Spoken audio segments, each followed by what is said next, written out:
कदीम रिवायात में एक ऐसे इंसान का जिक्र मिलता है जिसके बारे में कहा जाता है कि वो हजारों बरस तक जिंदा रहा। उसका नाम अनूक बताया जाता है और उसे गैर मामूली कदो-कामत का मालिक करार दिया जाता है। रिवायत है कि वो इतना बुलंद कामत था कि जब समंदर में खड़ा होता तो पानी उसके टखनों तक ही पहुंचता और वो समंदर से मछलियां पकड़कर धूप में भूख कर खा लेता था। कहा जाता है कि उसकी पैदाइश हजरत आदम अलैहिस्सलाम के जमाने में हुई। रिवायात के मुताबिक जब तूफान नूह आया और जमीन पर सब कुछ डूब गया तो कश्ती में सवार लोगों के सिवा कोई इंसान बाकी न बचा।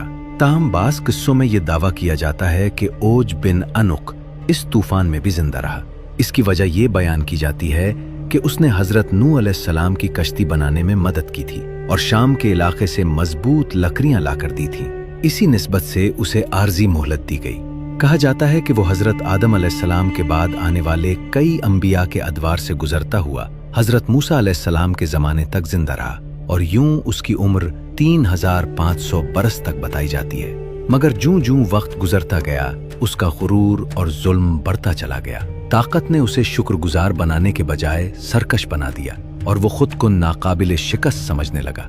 बिलाखिर रिवायात में आता है कि अल्लाह ताला की तरफ से उसके अंजाम का फैसला हुआ और हजरत मूसा अलैहिस्सलाम के दौर में उसकी हलाकत वाक़ई हुई।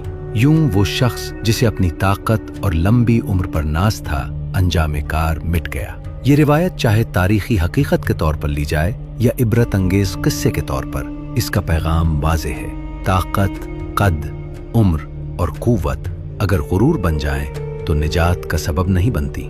बिलाशुबा अल्लाह हर चीज पर कादिर है और इसी के हाथ में इज्जत भी है और अंजाम भी।